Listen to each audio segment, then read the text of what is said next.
conectarse. Mientras se sigue sumando gente, vamos a aprovechar a no solamente a darles la bienvenida, sino a volvernos a presentar para aquellos que por primera vez se suman a este bloque de webinars.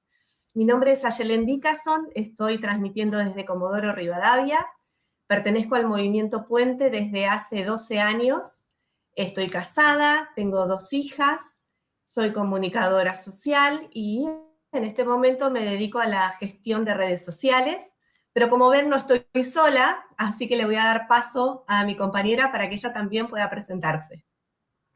Muchas gracias, Aye. Bueno, bienvenidos a todos. Mi nombre es Roxana Salgado. Yo soy de Comodoro Rivadavia, pero hoy estoy transmitiendo desde Buenos Aires.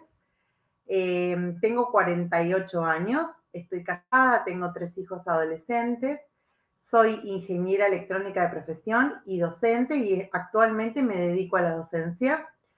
Y hace aproximadamente 9 años que estoy en el Movimiento Puente. Bien, Aye. Bueno, gracias Roxana. Bueno, les volvemos a dar la bienvenida. Esta es la segunda webinar de un bloque de 2 presentaciones que tienen por nombre Camino hacia una vida significativa. Para los que no estuvieron hace 15 días atrás, van a poder encontrar la webinar en el canal de YouTube del Movimiento Puente y no van a tener ninguna dificultad para seguir esta presentación de hoy, porque si bien están conectadas, es el mismo tema, vamos a ir tomando algunos elementos de la presentación anterior para ponernos en tema y seguir avanzando. Así que, bueno, esperamos que la disfruten. La propuesta de estas 2 webinars es darnos un espacio para reflexionar sobre nuestra misión en la vida, sobre nuestro propósito, sobre el sentido de las cosas que hacemos, ¿no? ¿Cuál es nuestro propósito en la vida? Es una pregunta que aparece muchas veces cotidianamente o en algún momento puntual de nuestras vidas. A veces no tenemos el espacio para reflexionar, a veces no tenemos elementos para hacerlo. Entonces, bueno, la propuesta es aquí encontrar algunos elementos y también inspirarnos en la vida de otras personas para, bueno, poder nosotros también iniciar y recorrer este camino, ¿no? ¿Para qué estoy en este mundo? Entonces empezamos a preguntarnos esto hace 15 días, seguramente hace mucho tiempo atrás también, pero bueno, con esta propuesta de las webinars hace 15 días tratamos de ir desandando esta pregunta y fuimos encontrando algunas pistas que vamos a repasar brevemente ahora. En la webinar anterior decíamos que para encontrar el propósito, el sentido, no valía quedarse quieto, ¿no? Teníamos que ponernos en marcha, que somos creados para hacer, ¿no? Para trabajar, somos co-creadores, somos socio de Dios. Todo eso lo decíamos en la webinar anterior porque encontrábamos o nos apoyábamos en un versículo del Génesis que dice que Dios puso al hombre en el Edén para labrarlo y trabajarlo. Entonces, de ahí deducimos, ¿no? Todo esto que el hombre está llamado a ponerse en acción, a trabajar, a ser socio, a ser co-creador.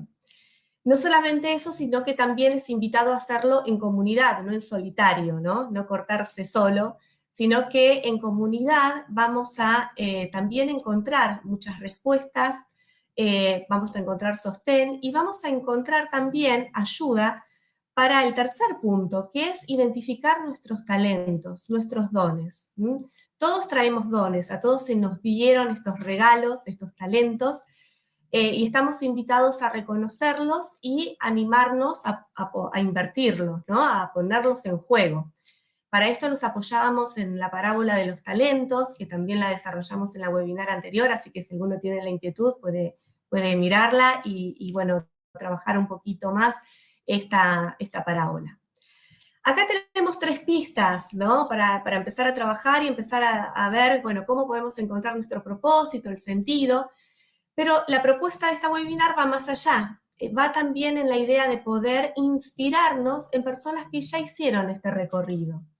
Por eso es que la semana pasada hablamos de Duoda, una mujer que vivió en el siglo IX, en la Europa post-carolingia, después del reinado de Carlomagno, así que recorrimos un poco su historia, pudimos identificar cuáles eran sus talentos, cuáles eran sus dones, cómo ella tenía esa inclinación, en este caso por ser una educadora, y también cómo pudo afrontar un momento difícil apoyándose en su conexión con Dios, apoyándose en esta identificación que ella tenía de sus dones y de sus talentos. Pero bueno, para hoy vamos a hacer un salto, ¿sí? Vamos a hacer un salto en la historia, nos vamos a situar en un contexto muy distinto, mucho más cercano. No vamos a hablar de una mujer, sino que vamos a hablar de un joven, vamos a tratar de recorrer la vida de un joven y bueno, esperamos que nos pueda también ayudar en esta reflexión. Para hoy entonces la propuesta es recorrer la vida de Carlo Acutis, el actual beato Carlo Acutis, ¿sí? Bueno, como decíamos, va a ser quizás mucho más familiar, simplemente por el contexto histórico, quizás algunos ya conozcan algo, u otros empecemos a conocer ahora, pero antes de empezar de hablar de la vida de Carlo, vamos a hacer lo mismo que hicimos con Duoda, vamos a contextualizarlo, ¿sí? Nuevamente nos lleva a Europa la historia de Carlo, ¿no? Duoda también se sitúa en ese mismo contexto geográfico, pero bueno, ahora estamos hablando de un contexto sociocultural muy distinto. En la época de Duoda estábamos en un contexto en donde la cultura cristiana estaba muy presente porque Carlomagno la había resaltado mucho, la doctrina cristiana se enseñaba en los hogares, era parte de la educación básica de las familias, y acá nos encontramos con una Europa en un cuadro muy distinto, ¿no? Una Europa, una sociedad muy desvinculada de la vida religiosa, del cristianismo. Muchas veces se habla de familias católicas o denominaciones cristianas o católicas, pero que en realidad son un poco vacías porque en la práctica no se refleja o no está apoyada en una verdadera educación religiosa. Por eso hablamos de una Europa secularizada, es decir, desvinculada de la fe, del contacto con Dios, a nivel familiar, a nivel institucional, a nivel educativo. Entonces, bueno, desde ese lugar ya marcamos un contexto muy distinto del que hablamos hace 15 días atrás. Pero además tenemos una característica de la época que tiene que ver con los grandes cambios tecnológicos que se dieron, ya todos sabemos, en esas últimas décadas, y particularmente en 1990, que es la década que nace Carlo, irrumpe Internet en muchos hogares, ¿sí? Entonces ya tenemos una configuración de casas en donde estaba la computadora, en muchas de ellas, y en algunas también esta red que nos permite nuevas formas de comunicación, nuevas formas de aprendizaje, nuevos medios para investigar, y que pega muy fuerte también en las nuevas generaciones, ¿no? En los chicos más jóvenes, que naturalizan mucho más fácil estas nuevas herramientas y que las empiezan a apropiar y hacer grandes cosas con ellas, ¿no? Entonces, este es el contexto sociocultural que tenemos para el personaje que vamos a desarrollar hoy y que ahora sí vamos a empezar a contar un poco más de su vida, de Carlo Acutis. Carlo nace el 3 de mayo de 1991 en Inglaterra, es el primer hijo de un matrimonio muy abocado a su trabajo, de una muy buena posición económica, y nace en Londres eventualmente, porque los padres estaban allí por cuestiones laborales. Al poco tiempo se vuelven a su país de origen, a Italia, se instalan en Milán. La familia de Carlo no escapa de este contexto del que hablábamos recién, ¿no es cierto? Es una familia que se denominaba católica, pero bueno, podríamos decir no practicante, como generalmente se le llama a quienes no respaldan con sus prácticas es la denominación, ¿no? De hecho, la misma mamá de Carlos cuenta que ella asistía a las iglesias por eventos sociales, alguna comunión, algún casamiento, ¿no? Pero bueno, no se vivenciaba en el hogar un fuerte vínculo con la fe. Carlo nace en este contexto con padres muy abocados, como les decía, al trabajo. Eso hace que él tenga niñeras desde muy pequeño, personas que empleados que lo ayudaban, ayudaban a llevar adelante el hogar y lo acompañaban a Carlos en sus distintas actividades. Una de las primeras niñeras que tiene Carlo se llamaba Beata, era polaca, bueno, hay muchos testimonios que dicen que era una persona de una profunda fe católica, y se la señala como la primera que pone esa semillita de fe en la vida de Carlo, ¿no? Pero bueno, tenemos un niño entonces con este contexto familiar que demuestra desde muy pequeño mucho interés por los asuntos de Dios, que demuestra muchas ganas de conocer, que muestra una gran inclinación por la fe.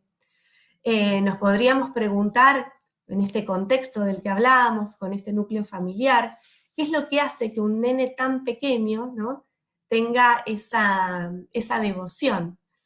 Bueno, posiblemente no podamos responder esa pregunta en esta webinar, pero sí podemos tener algunos indicios, ¿no?, algunas pistas. La fe es un don que este niño pudo darle lugar, ¿no? Como sintió el llamado de Dios y le dejó lugar, ¿no es cierto?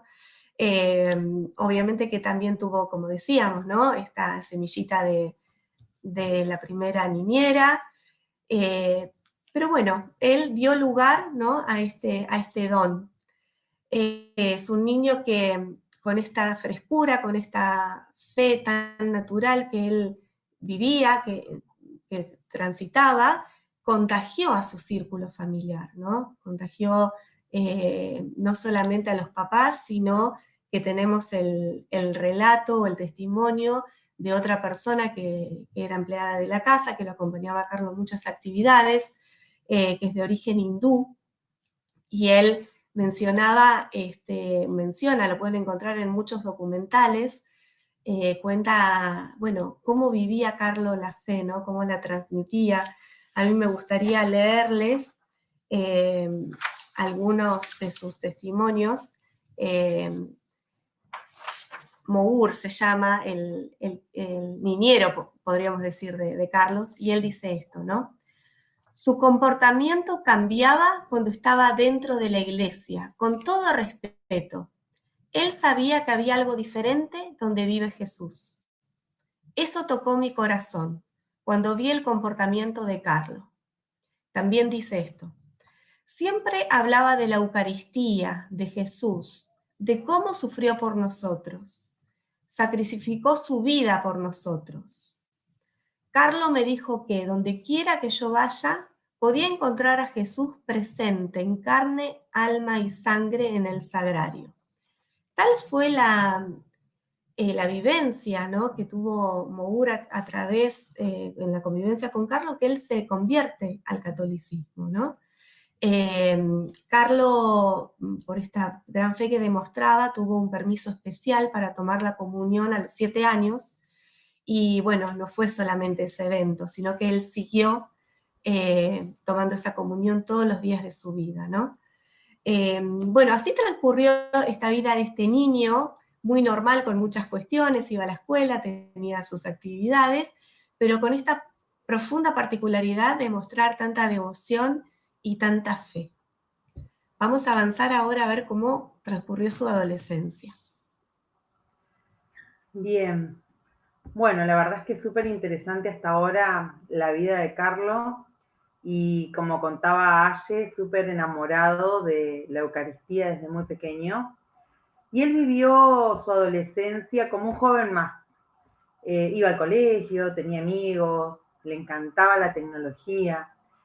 Y en medio de todo esto, él supo encontrar momentos para ir a misa diariamente, rezar el rosario y también hacer obras de caridad. Dentro de los testimonios de los compañeros y amigos de Carlo, nos cuentan de cómo vivía su vida cotidiana. En uno de estos relatos que hay, se cuenta una situación que seguramente nos podría pasar a cualquiera de nosotros, que él estando de vacaciones en Asís, fueron a comprar un helado, un día de muchísimo calor, y de regreso Carlos se da cuenta que le habían dado centavos de más en el vuelto. Es decir, que el vendedor se equivocó cuando le dio el vuelto. Asís si ustedes no conocen, es una ciudad con muchos desniveles, que tiene muchas subidas y muchas bajadas, y que los días de calor realmente el sol se hace sentir muy fuerte.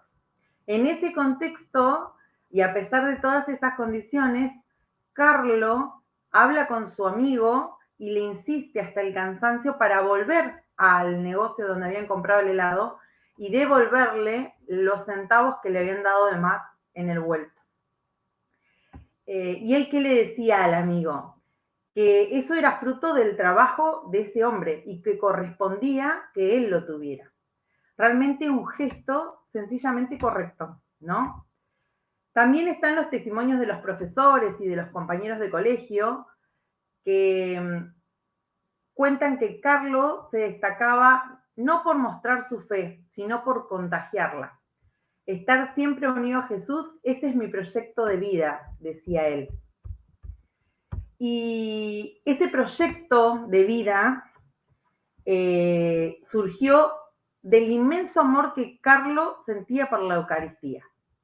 Él pudo captar la realidad que muchas veces se esconde ante nuestros ojos de la presencia real de Dios y de Jesús en ese pedacito de pan consagrado que nosotros llamamos Eucaristía. No una realidad virtual, sino al Dios encarnado que se nos da gratuitamente por amor a nosotros. Carlo comprendió esta realidad desde muy pequeño y quedó prendado de ese amor de Dios. Esto lo llevó a amalgamar su proyecto de vida con el entorno en el que le tocó vivir y la época, y fue así que mencionamos que dentro de sus intereses estaba la tecnología y el internet era una gran novedad. Y Carlo, con el interés y la frescura propia de todo adolescente, buceó en este internet, aprendió y elaboró un proyecto para que todos pudieran conocer los milagros eucarísticos. Se preguntarán quizás qué es un milagro eucarístico. Son intervenciones de Dios en donde se puede confirmar la fe en la presencia real de cuerpo y sangre de Cristo en la Eucaristía. Y Carlo inició su trabajo de investigación de estos milagros, con tan solo 11 años, o sea, bien pequeño.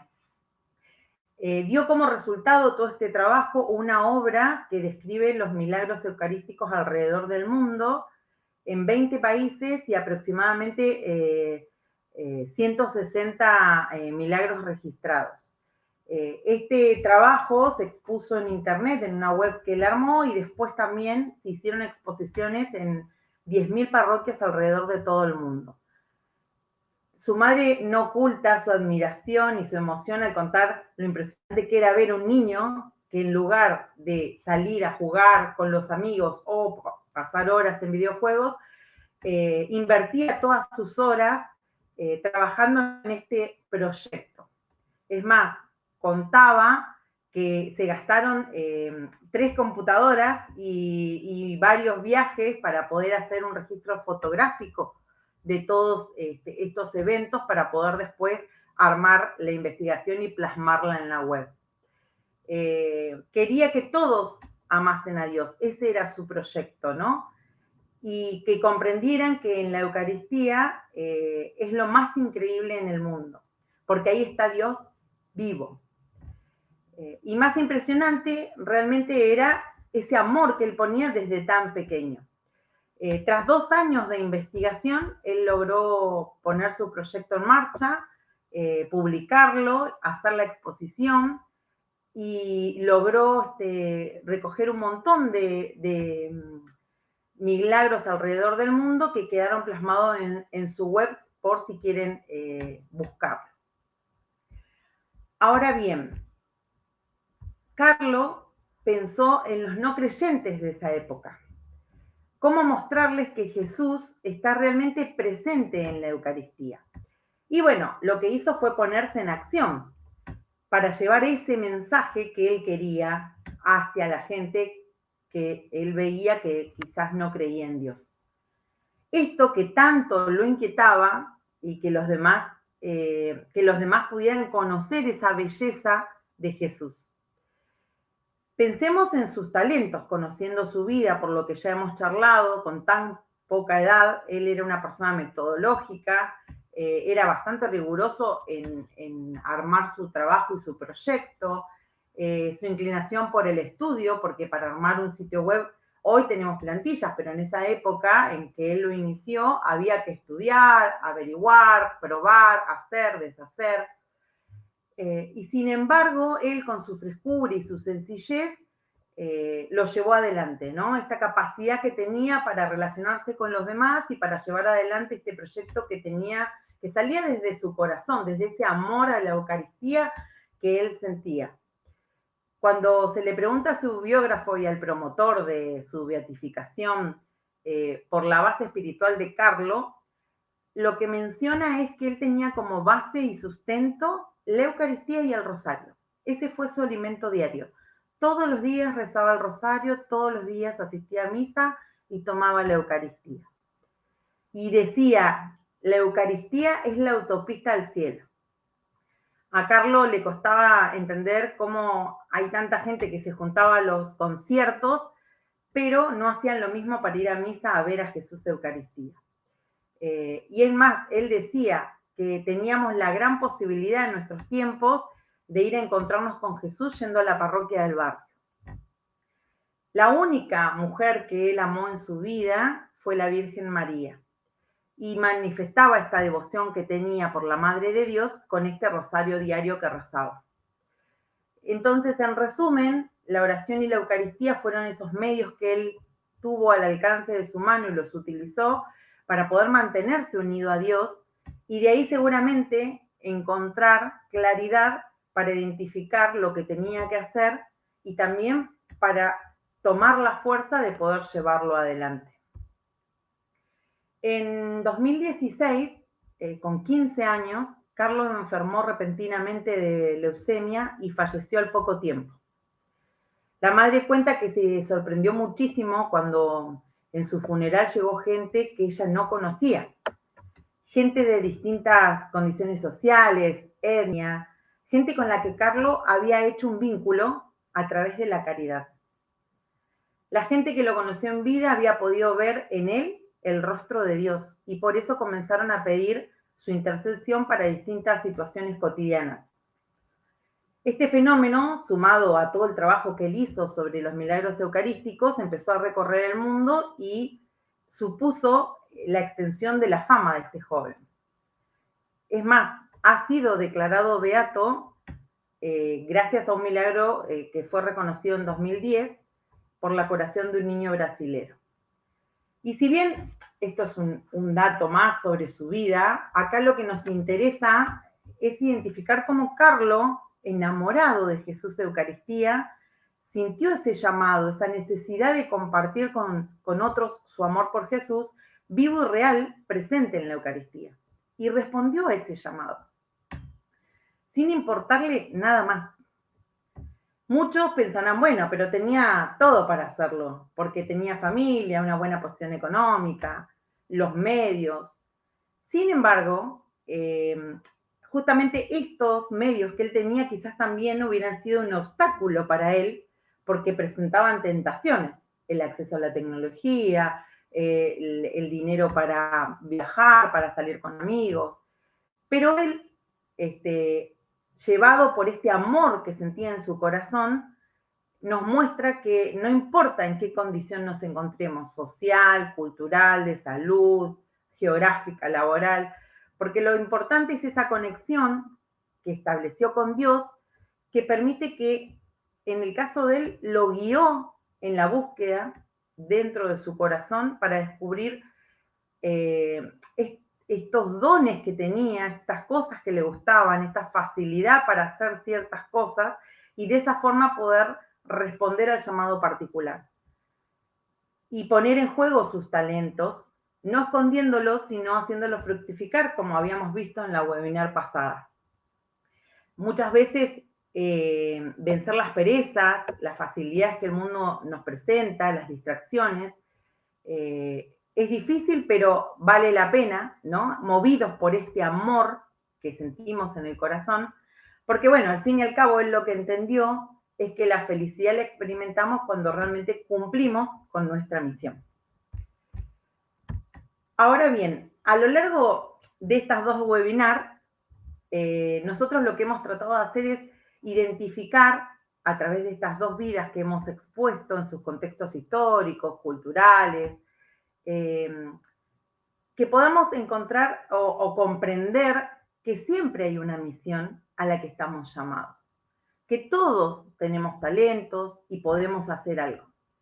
Podemos ser ejemplo de honestidad con nuestra convicción y acciones cotidianas, podemos ser padres educadores que pongan cimientos firmes en sus hijos, podemos ser profesionales entregados priorizando al ser humano y a su integridad, hacer y enseñar a hacer un buen uso de los medios tecnológicos, como hizo Carlos.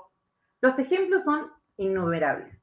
Ahora, el desafío es no desanimarse ni dejarse llevar por el sinsentido de este ritmo vertiginoso que vivimos. Entonces, la pregunta es, ¿a qué estoy llamado? No importa si no tenemos una respuesta o un plan cerrado, porque el camino es vincularnos con la fuente de toda vida, que es Dios, identificar nuestros dones y usarlos y desarrollarlos. Aunque nos equivoquemos, siempre será mejor que dejarlos escondidos. Así como Duoda pudo responder al llamado de ser madre y de ser educadora por su conocimiento de las Sagradas Escrituras y su vida de oración, Carlos vivió la Eucaristía y el Santo Rosario como alimentos diarios y también respondió a este llamado de dar a conocer a Jesús a todo aquel que se cruzase en su vida. Como vemos, hemos explorado esta historia a través de la vida de estas dos personas que nos legaron un valioso testimonio de fe en contextos y circunstancias personales muy diferentes. Duoda, una luchadora incansable por la educación de sus hijos, desplegó su don más preciado, que era la escritura, como un sendero de fe, de esperanza, de caridad. A través de su obra nos enseñó que los salmos nos brindan respuestas a nuestras necesidades. Y precisamente fue su dolor más profundo el que la condujo a su misión. Nos ilustra que Dios, en ocasiones, se comunica con nosotros a través del sufrimiento, o de la angustia, o de la falta de sentido, develando así nuestro llamado a la trascendencia, a la misión y al propósito de nuestra existencia. Muchos años después, Carlos emprendió su viaje con el anhelo de dar a conocer el milagro eucarístico al mundo, navegando en el llamado nuevo continente de la era digital. Ofreció semillas de esperanza a una sociedad cada vez más desesperanzada e individualizada. Su comprensión rápida y profunda de su misión quizás se debió a su conexión con estas herramientas que él descubrió, ¿no? O sea, con el llamado a la misa diaria, con la oración diaria a través del rosario. Él tuvo ahí una conexión directa con Cristo a través de la Eucaristía, y esto es lo que le permitió vivir una vida corta, pero profundamente feliz, como lo corroboran los testimonios de todos aquellos que compartieron en algún momento con él. Nadie le dijo cuál era su llamado. Lo descubrió en el transitar del camino de su vida. Y lo mismo nos sucede a nosotros muchas veces. Nadie nos va a decir cuál es el propósito de nuestra vida, pero sabemos que nuestra misión es caminar, hacer y obrar. No hemos sido creados como simples espectadores, como ya dijimos, sino como protagonistas activos de nuestra historia. Y en este sentido, Carlos realmente nos enseña que todos nacemos como seres únicos y originales, y que a menudo nos convertimos en meras copias de otros debido a la falta de identificación de nuestros talentos y de la verdadera identidad. Por tanto, es crucial que comprendamos este vínculo con nuestro Creador y el conocimiento de Él, que nos infundirá la fuerza que necesitamos y nos guiarán en el camino, tal como se evidenció en las vidas que hemos visto de estos dos personajes. El significado de nuestras acciones solo se devela cuando las ponemos al servicio de los demás y en última instancia de Dios. ¿Cómo hacerlo? Mediante la puesta en juego de nuestros talentos, dones o intereses. Debemos explorar y aprovechar lo que nos apasiona, lo que disfrutamos, haciendo y responder al llamado interior que sentimos. Debemos identificar si nuestra vocación es educar, acompañar, sanar, atender o servir de alguna otra manera. Siempre con esa mirada puesta en el reino de Dios. Para ello es esencial mantener una constante vinculación con Él, a través de los medios como la oración, la Eucaristía, la palabra de Dios y la adoración. Ahora bien, ¿estás listo para recorrer ese camino, descubrir tu propósito, transformar el dolor en oportunidad y utilizar tus talentos en servicio de los demás y de Dios? Esa es la gran pregunta. Bien, Aye. Tu vida puede tener un impacto significativo. Bueno, hemos recorrido estas dos historias, hemos planteado preguntas, hemos dado algunas pistas para irlas reflexionando y esperamos que, bueno, estas historias hayan sido inspiradoras y brinden elementos para la reflexión personal. Los invitamos ahora a que puedan compartirnos, algunos ya lo están haciendo, sus reflexiones, comentarios, o si tienen alguna consulta, también es bienvenida. Vamos a ver si puedo compartir alguno de los comentarios para que todos puedan. Bueno, Aida dice, Carlo, un verdadero soldado en Cristo, realmente una vida significativa, la de Carlo Acutis. Gracias, Aida, Analía. Bien, muy inspirador. A ver si puedo marcar acá. Permiso.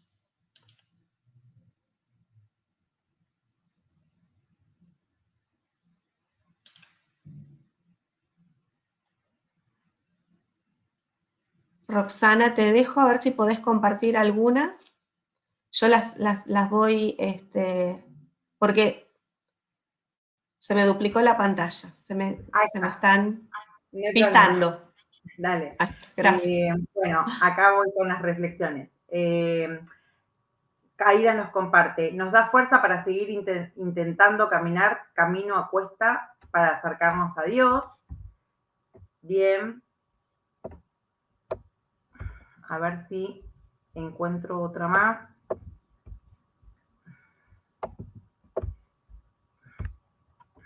Bien, espera. Tengo acá. Ahí está.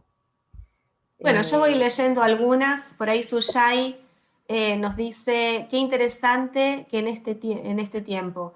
Ayer celebramos el Día de los Santos, nos brinde la vida de Carlo como un camino a seguir para llegar a la santidad. Gracias, Suyai, por tu aporte. Acá hay otra, dice Inés, me queda claro que trabajar por el llamado a la santidad está en el trabajo de cada día, en la cotidianidad, en nuestras realidades de vida, un trabajo de cada día. Gracias, chicas. Bueno, gracias, Inés, por tu aporte, por tu reflexión. Acá hay otra. Bien. ¿Qué dice? Todos los bautizados somos llamados por Dios para un objetivo. Tal cual, Nicolás. Todos estamos llamados a algo. Hay que trabajar para descubrirlo, para ver, bueno, ¿a qué? Justamente. Bueno, Nicolás también dice más abajo, teniendo el espíritu que es cable conexión hacia la divinidad. Un poco lo que vos remarcabas, Roxana, que no es la acción por la acción misma, sino que la fuente, ¿no? de todo movimiento, toda acción que empecemos a realizar, sea en base a esta conexión que tengamos con Dios, ¿no? La oración, el camino, la Eucaristía, el camino que cada uno pueda desarrollar. Bien, acá hay otra que dice, muy clara, muy buena exposición, invita a profundizar en los milagros eucarísticos. Muchas gracias, Analía, por tu reflexión. Y por la propuesta. Sí, totalmente, la verdad. Acá hay otra. Que es Jesús presente cada día. Ah, bien, totalmente, sí, es así. Es Jesús presente cada día en nuestras vidas a través de la Eucaristía. Realmente eso es lo que logró Carlos descubrir y que nos quiso transmitir. Bueno, acá Nayara dice, muy buena exposición, muchas gracias. Acá hay otra.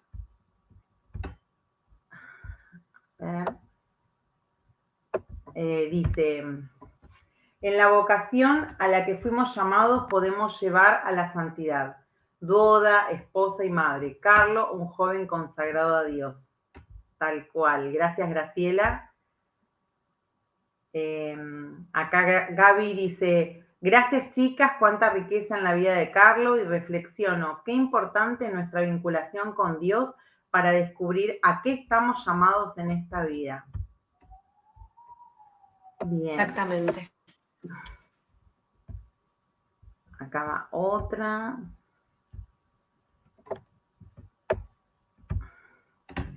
Qué importante tener en cuenta que tenemos a nuestro alcance todo aquello que hizo santo a Carlos, Rosario y Eucaristía, a no desaprovecharlo. Luciano, muchísimas gracias, Luciano. Es verdad, muchas veces no nos damos cuenta que tenemos todo a la mano y sin embargo no lo vemos, no lo descubrimos. Bien, y otra. Esta lee la voz. Gracias por traernos la vida y el testimonio de Carlo. Nos permite profundizar la santidad y traerla a nuestras realidades.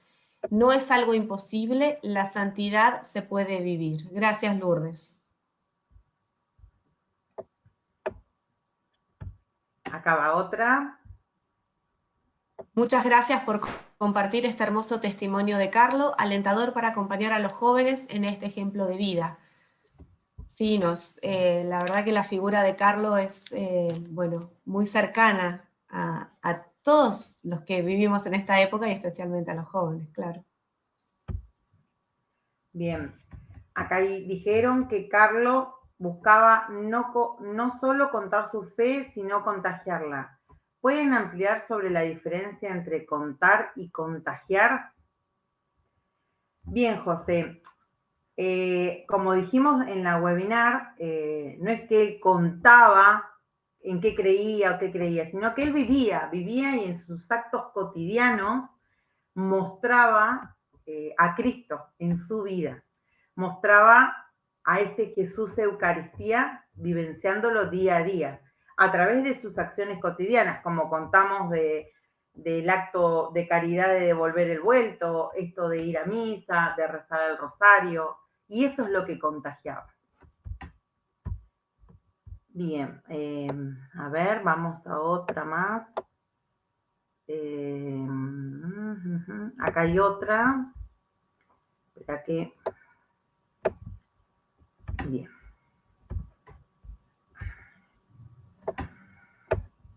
Esta. Dice, por otro lado, me quedo también con el trabajo de evangelización que hizo la niñera. Me lleva a reflexionar que es clave nuestro actuar como cristianos en nuestros trabajos, entre nuestros amigos. A veces no dimensionamos hasta dónde puede llegar esas semillas que sembramos. Sí, Inés. Muchas gracias. Bien. A ver, acá hay otra. Una vida corta pero trascendente, un niño pero con espíritu adulto. Gracias por el mensaje y los elementos transmitidos. Gracias, Viviana. Bien. Acá hay otra. Bueno, Nicolás dice, gracias por la exposición de este Hijo de Dios Altísimo. Hay que aprender de él muchas cosas como la evangelización, ya que muchos católicos, incluso consagrados, no hacen esto y es la causa por la cual la Iglesia Católica está en declive. Bueno, todos tenemos responsabilidad siendo iglesia, ¿no es cierto? Totalmente. Gracias por el comentario, Nicolás. Bien, acá hay otra. Ahí voy. Cuánta participación, muchas gracias. Sí, la verdad que sí, Carlos gracias. nos muestra que, Carlos nos muestra que Dios nos busca desde siempre y Él lo supo encontrar desde muy chiquito. Amalia, gracias por tu comentario. Bueno, y creo que no me quedó ninguna más, por lo menos bajo, pero no veo. Darío nos da las gracias. Sí. También, así que gracias Darío, Luciano. No sé si me quedó, creería que no me quedó ninguna más. Bueno, agradecerles a todos que nos hayan acompañado en esta exposición, tanto esta como la anterior y todas las que se vienen dando quedan en el canal de YouTube del Movimiento Puente, donde las pueden volver a ver y también, por supuesto, compartir. Dentro de 15 días habrá otra propuesta, ya quedan todos invitados, ya saben cómo inscribirse a través del mail. Y también, por supuesto, hacer extensiva la invitación a sus conocidos, serán muy bienvenidos. Así que bueno, muchas Roxana, gracias. ¿cerramos? Sí, cerramos. Muchas gracias a todos por su participación. Nos vemos. Buenas noches.